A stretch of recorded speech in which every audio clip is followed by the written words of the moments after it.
Convido a todos a portarem-se de pé e abrir a palavra de Deus no Evangelho de Lucas, capítulo de número 3.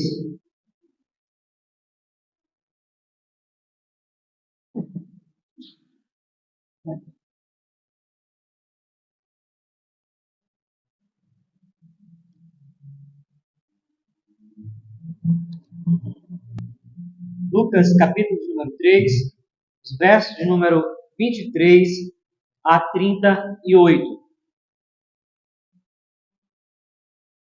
Eis o que diz a palavra do Senhor.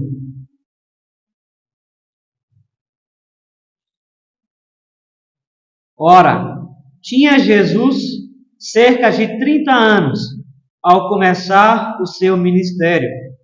Era como se cuidava, filho de José, filho de Eli. Eli, filho de Matate, Matate, filho de Levi, Levi, filho de Melque, este filho de Janai, filho de José. José, filho de Matatias, Matatias, filho de Amós, Amós, filho de Naum, este filho de Esli, filho de Nagai, Nagai, filho de Maate, Maate, filho de Matatias, Matatias, filho de Semei, este filho de José, filho de Jodá, Jodá, filho de Joanã, Joanã, filho de Reza, Reza, filho de Zorobabel, este de Salatiel, filho de Neri, Neri, filho de Melque, Melque, filho de Adi, Adi, filho de Cozã, este de Eumadã, filho de filho de Josué, Josué, filho de Eliezer, Eliezer, filho de Jorim, este de Matate, filho de Levi, Levi, filho de Simeão, Simeão, filho de Judá, Judá, filho de José, este filho de Jonã, filho de Eliaquim, Eliaquim, filho de Meleá,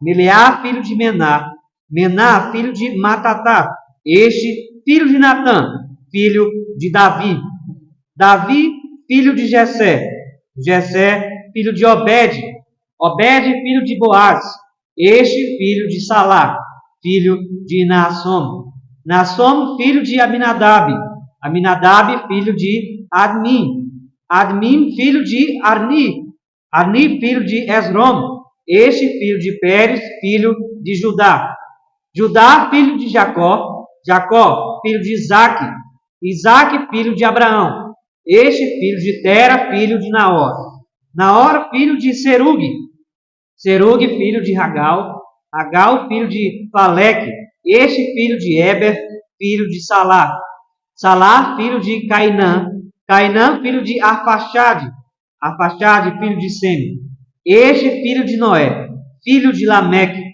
Lameque, filho de Metusalém, Metusalém, filho de Enoque, Enoque, filho de Jared, este filho de Malalel, filho de Cainã, Cainã, filho de Enos, Enos, filho de Sete, e este filho de Adão, filho de Deus. Seca-se a erva e cai a sua flor. Amém. Vou necessitar.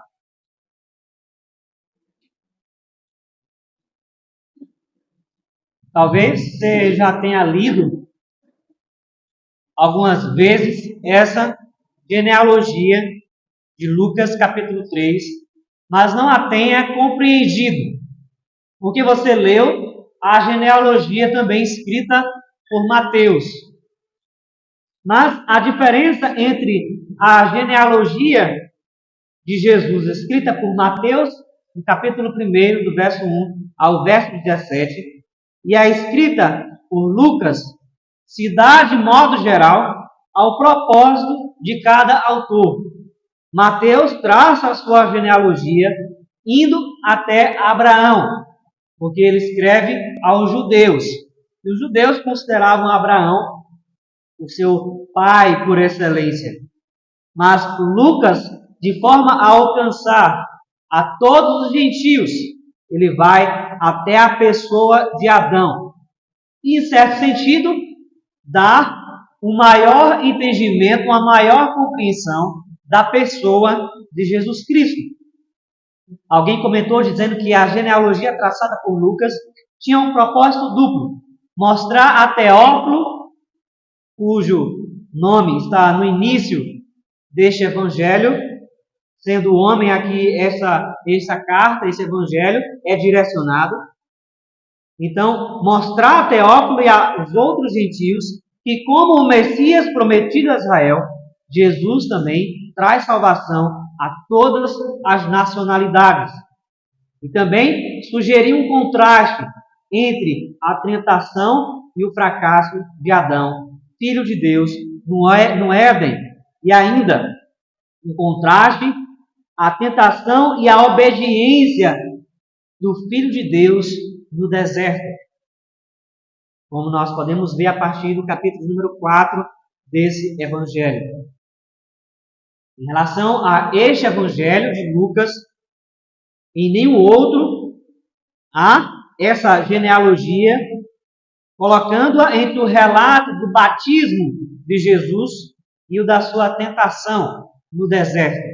Lucas é o único evangelho a colocar essa genealogia entre essas duas fases da vida de Jesus.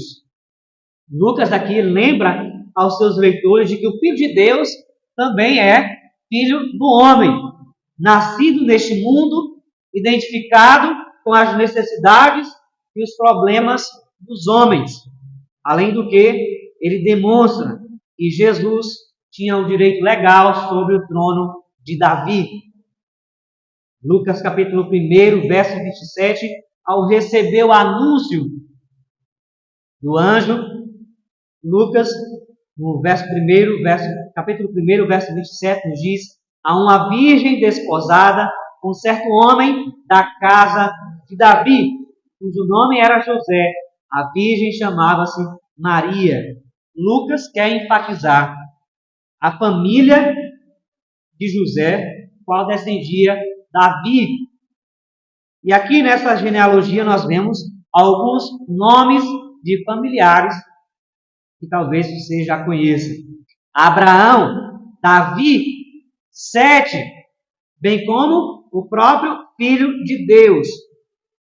Estes são personagens cruciais, personagens chaves para a compreensão da genealogia de Jesus. Abraão, por exemplo, é tido como o pai da fé. Em João 8,56, o próprio Senhor Jesus disse aos fariseus: Abraão, vosso pai, alegrou-se por ver o meu dia, viu e regozijou-se. Sete, que é aqui da descendência próxima de Adão, é a renovação que Deus dá a Eva após a morte de Abel, que foi assassinado por Caim.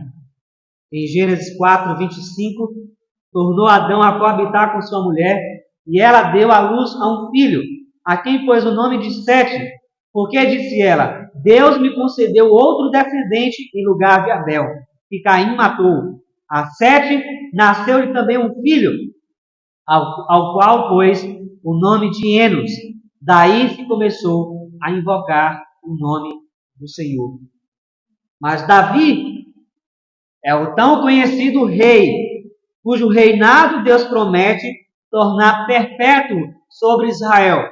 Não um reinado físico, como entendem muitos cristãos e muitos judeus, mas um reinado perpétuo, cujo reino é aquele estabelecido pelo Messias. Em 1 Samuel 7:12, o profeta disse: quando teus dias se cumprirem e descansares com teus pais, então farei levantar depois de ti o teu descendente, e procederá de ti. Estabelecerei o seu reino, este edificará uma casa ao meu nome, e eu estabelecerei para sempre o trono do seu reino. Mateus 21:9, ainda as próprias pessoas, os judeus, testificam dessa promessa dizendo: e as multidões, tanto as que o prosseguiam como as que o seguiam, clamavam: Hosana ao filho de Davi, bendito o que vem em nome do Senhor. Hosana, glória nas maiores alturas. Mas na pessoa de Adão, nós temos o representante de toda a humanidade, aquele que no Éden falha em cumprir com a vontade de Deus. O apóstolo Paulo compreendeu isso e escreveu em Romanos 5,17: pela ofensa de um e por meio de um só, reinou a morte, muito mais os que recebem a abundância da graça e o dom da justiça reinarão em vida por meio de um só, a saber, Jesus Cristo. Então, ao compreendermos estes homens como tipos de Cristo, e que estes tipos tiveram sua verdadeira conclusão na pessoa, na encarnação de Jesus, como diz o Evangelho de João, capítulo 1. Este que detém o ofício de profeta, sacerdote e rei, enxergaremos então a gloriosa obra da salvação que Deus operou e prometeu desde a antiguidade, que pode ser confirmada a partir dessa genealogia. Portanto, eu quero chamar a sua atenção, em primeiro lugar, ao ministério de Jesus. É isso que Lucas escreve no verso número 23. Ora, tinha Jesus cerca de 30 anos ao começar o seu ministério. O Evangelho de Lucas é o único que traz a descrição do crescimento de Jesus, ainda que brevemente. Em Lucas capítulo 2, no verso 52, ele nos diz que crescia Jesus em sabedoria, estatura e graça diante de Deus e dos homens. É aqui também que vemos a menção a Jesus sendo levado no templo e sendo segurado nos braços por Simeão. Isso significa que Jesus, aqui na descrição de Lucas, não ficou sem fazer nada até o início do seu ministério. Ao dizer cerca de 30 anos, o autor não quer exatamente dizer 30 anos, ainda que a maioria dos comentaristas e estudiosos se declarem que Jesus começou o seu ministério aos 30 anos.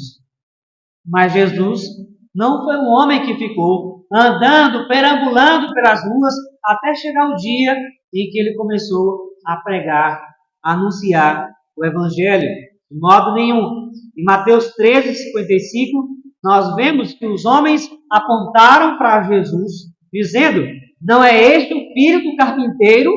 Não se chama sua mãe Maria e seus irmãos Tiago, José, Simão e Judas?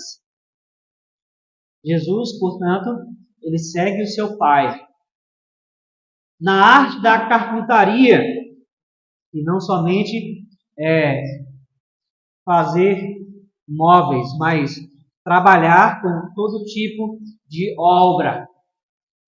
Fazer todo tipo de obra que estivesse em suas mãos. A mesma palavra usada em Mateus 13 é a mesma usada por Marcos, capítulo 6, o verso de números 3. Mas, como dito anteriormente, Lucas, ao inserir aqui essa genealogia entre a narrativa do batismo e da tentação, que se dá no capítulo 4, ele acentua a filiação divina de Jesus. Se você ler o capítulo 4, você verá o momento em que Jesus estará sendo tentado no deserto, e as palavras que saem da sua boca são as que testificam da sua relação com o Pai, da sua divindade. Lucas 4, 3, disse-lhe então o diabo: se és o Filho de Deus, manda que esta pedra se transforme em pão. De maneira mais aberta ainda, Jesus começa a aparecer aproximadamente aos seus 30 anos. Sim, mas não se sabe exatamente qual dia, qual momento isso aconteceu. A semelhança de homens que prefiguravam o Messias e também ocuparam cargos de poder. Muitos homens, na época dos Levíticos, ascendiam a estes cargos a partir dos 30 anos. José, por exemplo, começou a servir a Faraó com a idade de 30 anos, nos dias de Gênesis 41, o verso 46. Davi subiu ao trono com 30 anos, segundo nos diz 2 Samuel 5, 4. E alguns levitas, segundo Números, capítulo 4, verso número 3, começavam o seu serviço no santuário exatamente com essa idade de 30 anos. Entretanto, irmãos e irmãs, mesmo não tendo a idade exata, não se pode rejeitar o fato de que, sendo filho de Deus, varão perfeito, Jesus já estivesse exercendo seu ministério indiretamente através da sua vida diária. Através daquela cena emblemática que vemos após ele e os seus pais subirem a Jerusalém para festejar na festa dos Pentecostes, Jesus não desce de volta para casa, mas fica no templo, ainda pequeno, discutindo, conversando com aqueles mestres cujos ouvidos se curvaram para ouvir a sabedoria de Jesus. Essa genealogia, ainda de Lucas, começa e termina com dois princípios. Com Jesus como o princípio, é isso que ele nos diz no verso de número 23, bem como Deus, como o princípio. É isso que nós vemos no final do verso de número 38.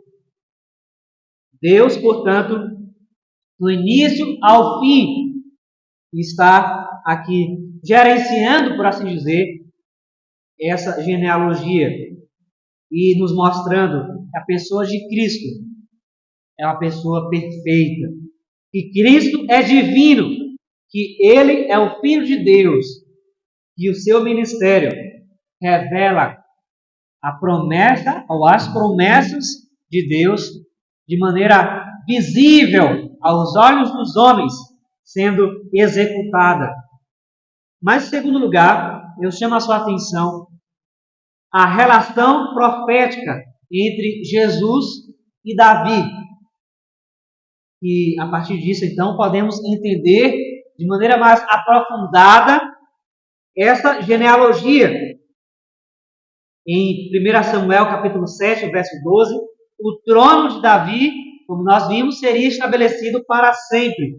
E esta é uma prefiguração do reinado do Messias, cuja profecia também é anunciada pelo profeta Isaías, que é considerado um dos profetas messiânicos do Antigo Testamento.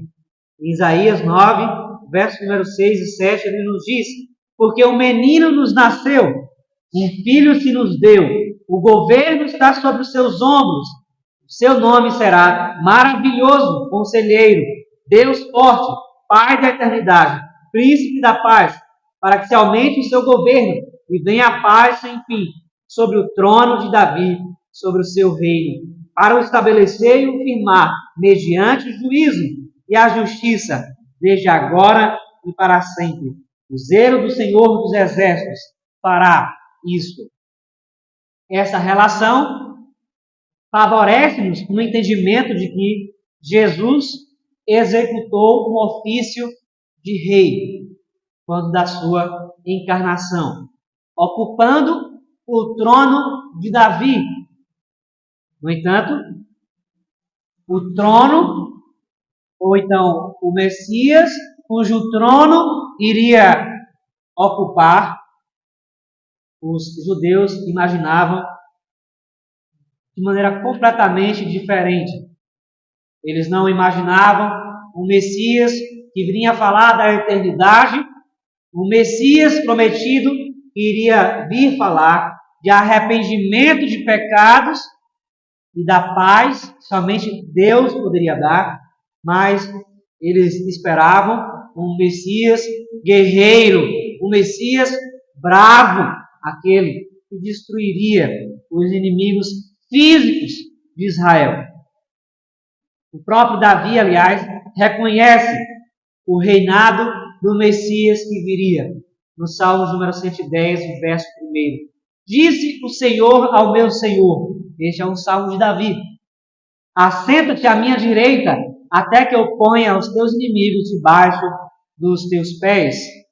Salmo de número 89, verso 3 e 4, também nos diz: fiz aliança com o meu escolhido, e jurei a Davi, meu servo, para sempre estabelecerei a tua posteridade, e firmarei o teu trono, de geração em geração. Cristo, então, ao encarnar e revelar-se aos homens, é anunciado como o Rei, e é assim mesmo que ele é descrito quando pregado na cruz. Cristo, Jesus, o Rei dos judeus. Mas Cristo é um Rei eterno. Os corações dos homens, seu coração, não deve ficar à parte desse reinado. Cristo reina no seu coração. O domínio eterno, o domínio completo que ele exerce, ele também o exerce no seu íntimo. A pergunta de número 45 do Catecismo Maior de Westminster nos pergunta como exerce Cristo as funções de rei. Cristo exerce as funções de rei, chamando do mundo um povo para si, dando-lhes oficiais, leis e disciplinas para visivelmente o governar, dando a graça salvadora aos seus eleitos, recompensando a sua obediência e corrigindo-os por causa dos seus pecados, preservando-os por causa dos seus pecados, preservando-os e sustentando-os em todas as tentações e sofrimentos, restringindo e vencendo todos os seus inimigos e poderosamente dirigindo todas as coisas para a sua própria glória e para o bem do seu povo, e também castigando os que não conhecem a Deus, nem obedecem ao Evangelho. É isso mesmo, e é isso mesmo que você encontrará ao ler o Evangelho de Mateus, Marcos, Lucas e João. Jesus executando o seu ofício de rei, não somente abençoando os necessitados, mas repreendendo-os, chamando-os ao arrependimento, fazendo-os confiar na sua pessoa e no seu caráter. Essas que são funções essenciais de um rei. Em Mateus capítulo 21, verso número 9, as multidões que gritaram na entrada de Jerusalém: Hosana ao filho de Davi, bendito que vem em nome do Senhor. Proclamaram com a sua boca a mais verdadeira das palavras, mas com o seu coração e com a sua prática degeneraram aquilo mesmo que anunciaram com a língua. Crente do Novo Testamento tem o cumprimento das promessas de salvação. Por isso o cristão deve louvar a Deus muito mais do que os judeus louvaram a Jesus na entrada dele em Jerusalém. Porque os crentes não somente têm consciência de palavras, mas têm consciência de que o coração precisa estar arrependido, contrito e renovado pelo Espírito Santo de Deus. Em Lucas 18, versos 38 e 39.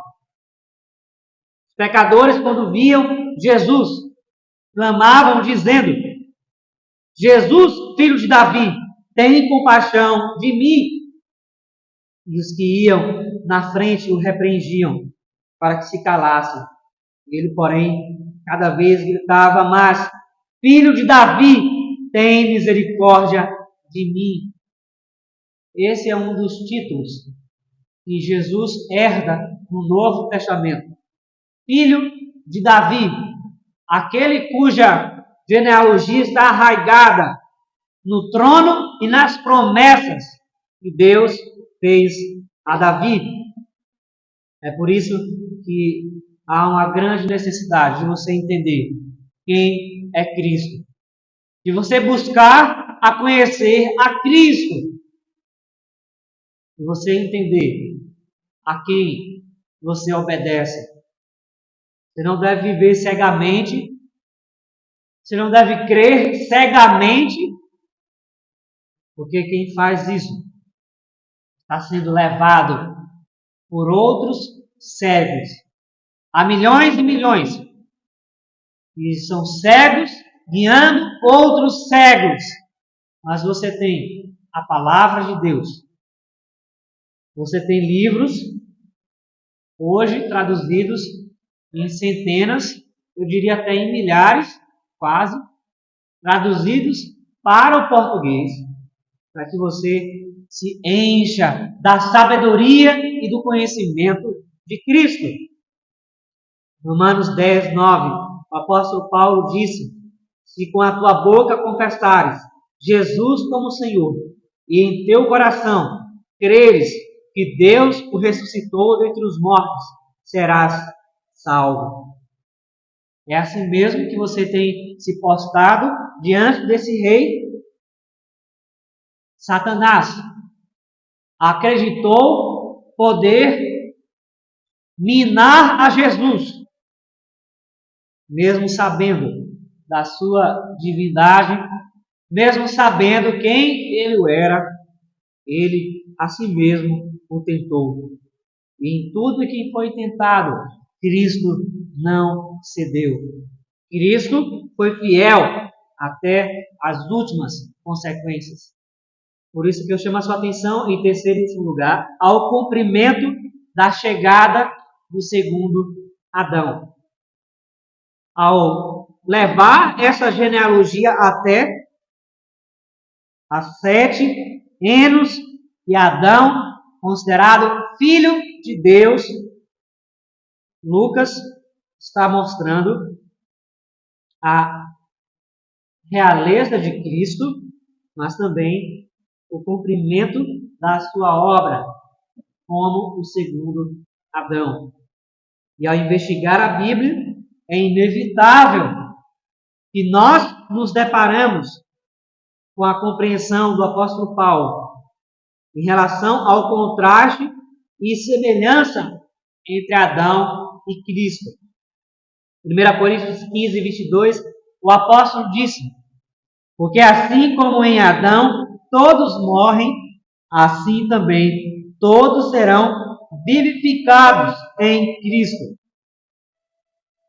Ao trazermos a menção de Adão nessa genealogia, nós devemos fazer algumas comparações entre Jesus e Adão. Primeiro, o próprio Adão era profeta, sacerdote e rei no Éden, assim como Cristo foi profeta, sacerdote e rei quando da sua encarnação. Como rei, Adão recebeu domínio sobre toda a criação, como nos diz Gênesis, capítulo 1, verso 28. Ele foi colocado no jardim do Éden para o cultivar, bem como para o guardar, como nos diz Gênesis, capítulo 2, verso número 15. Adão também era sacerdote, pois ele devia guardar o jardim do Éden e proteger a habitação de Deus. Segundo Números, capítulo número 3, versos 7 a 8, bem como Números, capítulo número 8, do verso 25 a 26. Essas também que eram atribuições dos sacerdotes na época de Moisés em diante, eles deveriam guardar o tabernáculo, aonde eles iriam servir a Deus, aonde eles iriam prestar os sacrifícios a Deus. Mas Adão também foi o primeiro profeta.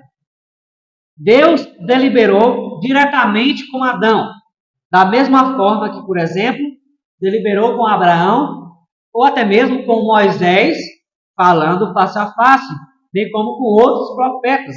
Deus falou diretamente com Adão quando lhes transmitiu a grande comissão do Antigo Testamento, que está em Gênesis 1, 28.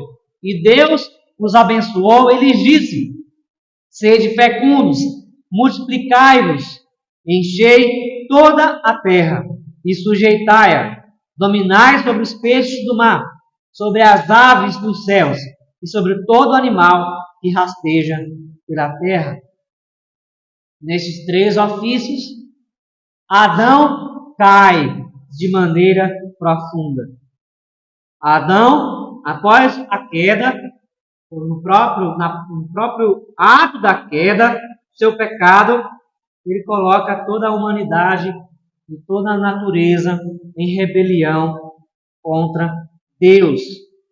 Desse ponto, também vem a promessa de Deus em esmagar a cabeça da serpente através do descendente da mulher.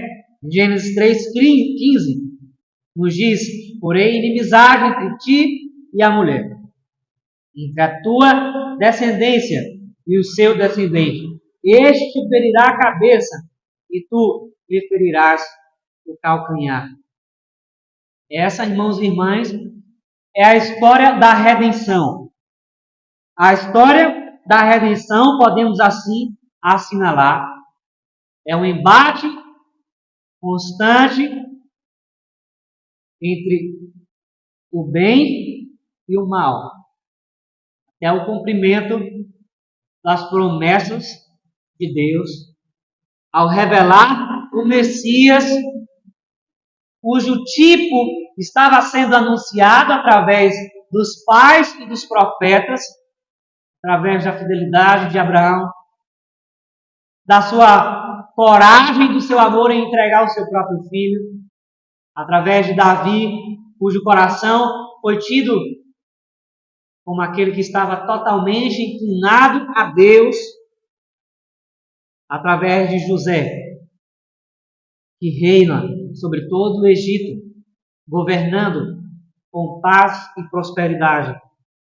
Deus está pré-anunciando a chegada do seu Filho, de modo que, assim que ele chega, encarna, como diz João no capítulo 1, ele traz a paz aos homens, a verdadeira paz. De modo que o apóstolo Paulo compreende bem a pessoa de Jesus. Em 1 Coríntios 15, 45. Pois assim está escrito: o primeiro homem, Adão, foi feito alma vivente. O último Adão, porém, é espírito vivificante. Ou seja, na pessoa de Adão, nós tivemos um agente passivo quanto à criação, mas tivemos um agente ativo quanto ao pecado. Na pessoa de Cristo, nós temos um agente ativo na criação, porque Ele é o Verbo, Ele está no princípio, Ele é de eternidade a eternidade, Ele estava com Deus. Mas também temos um agente ativo dando vida, libertando os homens do pecado e das suas misérias. É isso que o apóstolo Paulo testifica em Colossenses capítulo 1, verso 15. Este é a imagem do Deus invisível, primogênito de toda a criação, pois nele foram criadas todas as coisas, nos céus e sobre a terra, as visíveis e as invisíveis, sejam tronos, sejam soberanias, quer principados, quer potestades. Tudo foi criado por meio dele e para Ele. Ele é antes de todas as coisas. Nele, tudo subsiste. Você entende a diferença? O contraste entre o primeiro Adão e o segundo Adão, cuja representatividade é pura, é fiel para aqueles que estão nele.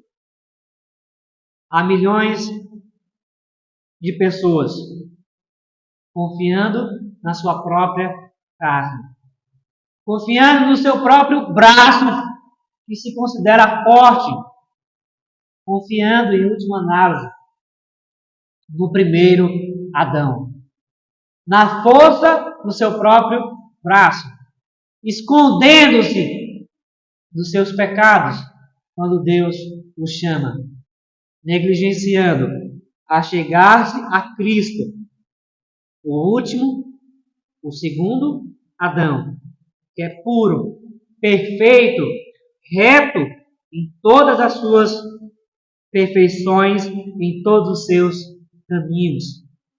Cristo não pode ser mais um profeta, dentre outros, como dizem os islâmicos, nem muito menos Cristo é um dos filhos de Deus, ou aquele filho de Deus mais próximo a Deus, como diz as testemunhas de Jeová, mas Cristo é Deus. Ele é o Verbo encarnado, como disse João. O Verbo se fez carne e habitou entre nós, cheio de graça e de verdade. E vimos a sua glória, glória como do unigênito do Pai. Cristo é a segunda pessoa da Trindade, aquele cuja perfeição exerce, na verdade, excede qualquer qualidade humana.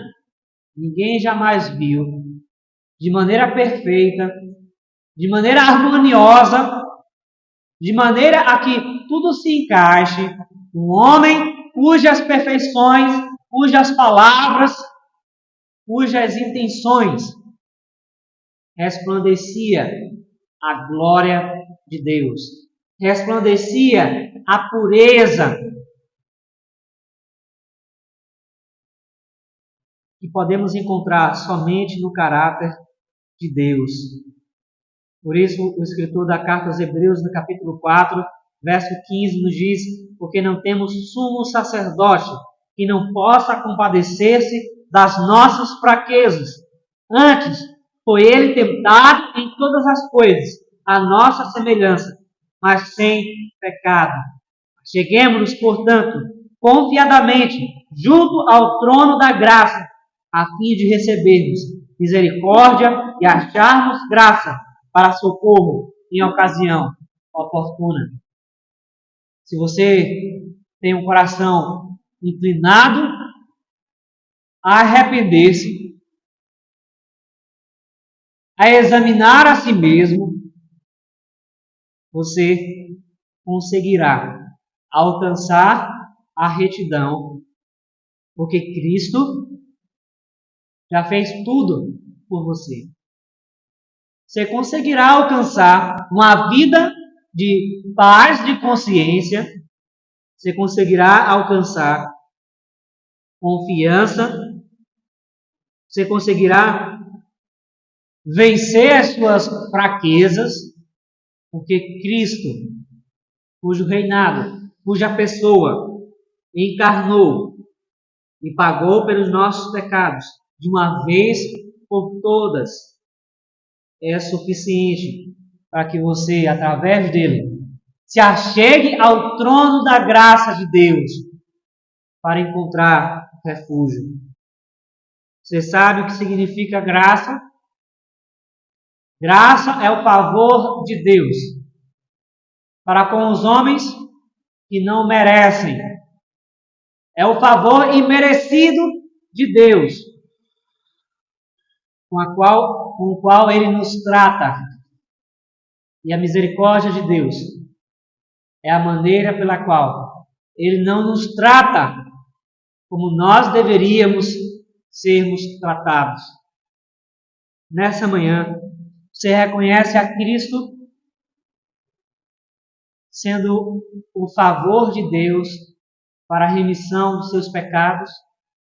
Você enxerga que Deus foi benevolente para com você ao enviar a Cristo a padecer pelos seus pecados e a vencer a morte,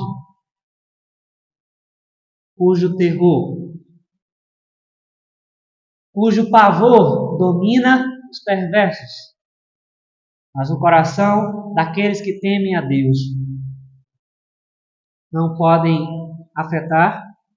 Você confia nesse Cristo, nesse Jesus que é revelado nas Escrituras, ou você confia no Cristo ou nos Cristos que os falsos mestres estão propagando nesta manhã?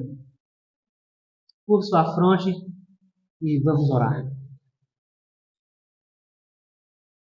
Senhor Deus bendito, nós confiamos em Jesus Cristo, o Teu Filho, aquele que foi gerado do Espírito Santo, nasceu da Virgem Maria, foi condenado à morte de cruz, aquele que ressuscitou ao terceiro dia, e aquele que está assentado no alto e sublime trono, reinando com grande poder e glória. Nós confiamos, ó Deus, no Cristo vivo, no Cristo cuja perfeição excede qualquer qualidade humana, qualquer justiça humana. O Cristo cuja morte nos concedeu a vida. O Cristo cujo sangue nos lava de todo pecado e nos faz mais alvo do que a neve. Deus Todo-Poderoso, faz-nos entender quem é Cristo. Ajuda-nos a seguir os seus passos. Ajuda-nos a confiar em Tua Palavra, a confessarmos a Cristo não somente com as nossas bocas, mas com o nosso coração, na nossa vida diária, dando testemunho de quem servimos, em todos os lugares em que a planta de nossos pés pisar, para que possamos, assim, sermos sal e luz deste mundo, resplandecendo a glória do Filho de Deus. Ó Senhor Deus, te clamamos, faz-nos ainda crentes que pregam somente a suficiência de Cristo, que pregam tão somente a Cristo e este crucificado, que é escândalo para os gentios, loucura para os judeus.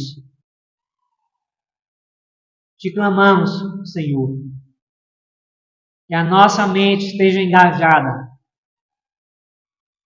em falar da sabedoria de Cristo, em compartilhar das boas novas do Evangelho para aqueles que estão perdidos, mortos em seus delitos e pecados, a fim de que também eles também tenham vida e vida em abundância. Nós te clamamos em nome de Jesus Cristo, teu Filho. Amém.